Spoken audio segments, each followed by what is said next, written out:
ঘরে বসে থাকার মানুষ নয় খগেন মুর্মু। কেমন আছেন খগেন মুর্মু জানতে আগ্রহী মালদার মানুষ। আর তাই রবিবার উত্তর মালদার সাংসদের বাড়িতে পৌঁছে দেখা যায় তিনি সেই সময় ব্যস্ত কলকাতা হয়ে দিল্লি যাওয়ার জন্য।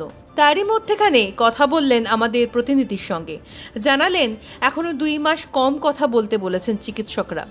চোখের নিচের হাড় এখনও ঠিকমতো জোড়া লাগেনি, শক্ত জিনিস খেতে কষ্ট হচ্ছে। তিনি নিজেই নিজের শরীর নিয়ে বলেছেন নানা কথা। কবে থেকে প্রচারে নামবেন সেই প্রশ্নের উত্তরে খগেনবাবুর মন্তব্য, আমি তো রাজনীতির ছেলে, এভাবে কি আর ঘরে বসে থাকতে পারি। তিনি আরও বলে ওঠেন, আমার লোকসভা কেন্দ্রের 6টি আসন, তার মধ্যে 3টি আসন জিতেছিলাম গত বিধানসভায়, এবার 6টি আসনে দখল করার পরিকল্পনা নিয়েছি।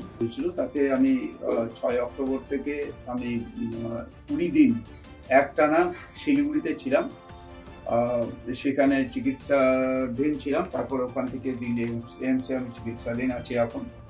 তো আমারও এখনো পর্যন্ত ওরা যেটা বলেছেন যে আমার যে স্টিচ যেখানে, অর্থাৎ আমার যে হাড় ভেঙেছে সেটা জোড়া লাগতে সময় লাগবে মোটামুটি 4 মাস।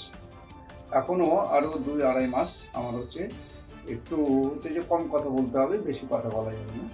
এছাড়া দাঁতের আমি এখনো পর্যন্ত চিরিয়ে খেতে পারছি না, অর্থাৎ দাঁত যে ফ্র্যাকচার আছে বেশ কয়েকটা দাঁতে, 4-5টা দাঁত। তো যে আমাদের ডেন্টাল স্পেশালিস্ট আমাদের পিজি বলছি যে দিল্লি এমসের যে ডেন্টাল স্পেশালিস্ট ওরা দেখেছেন, ওরা বলেছেন যে কিছু ওষুধ দিয়েছেন, ওগুলো এখন চালিয়ে যাচ্ছি। মাসখানিক পর মানে ডিসেম্বরের 1st উইকে ওরা দেখবেন আবার। তারপরে আমার যে চোখের কিছু সমস্যা আছে এখনো, মানে যে খোলা আছে এখন, সেটা কমছে না। চোখ দেখিয়েছি, ওরা আবার ওষুধ দিয়েছেন, সেই ওষুধটা এখন চালিয়ে যাচ্ছি।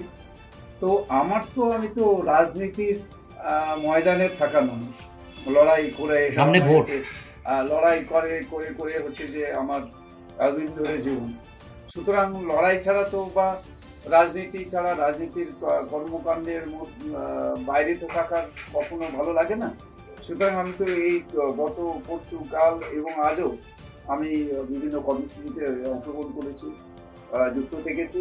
আবার আজকে যাচ্ছি দিল্লিতে, কালকে আবার দেখে আবার রওনা দিয়ে 18 তারিখে একটা কর্মসূচি এখানে আছে। 18 তারিখে আমাদের যে পদযাত্রা আছে, সেই পদযাত্রাতে অংশগ্রহণ করবো। উত্তর মালদার আমাদের এলাকা আছে এবং দক্ষিণ মালদাতেও এখানে অংশগ্রহণ, অসুস্থ শরীর একদম আমি ফুল ফ্লেজেড ধরা যেতে পারে একদম। আর মাসখানিকের মধ্যে ফুল ফ্লেজেড একদম পুরোপুরি নির্বাচনে আমার যা আমার পার্টির যে দায়িত্ব যা আমাকে দেওয়া হবে, হ্যাঁ সেটা বলতে 3টা আবার আর 3টা আসন যদি একটু মানুষ যদি তৃণমূল কংগ্রেস থেকে সতর্ক হয়, তাহলে আরো 3টা আসন আমরা পাবো, অর্থাৎ 6টা আসন আমরা পেতে পারি। কোনো অসুবিধা নাই, নির্দ্বিধায় আমরা পেয়ে যেতে পারি। সুতরাং মানুষ তৈরি আছে। তৃণমূল কংগ্রেস পশ্চিমবাংলা থেকে নিশ্চিহ্ন হয়ে যাবে, তৃণমূল কংগ্রেসের পতন অবশ্যম্ভাবী।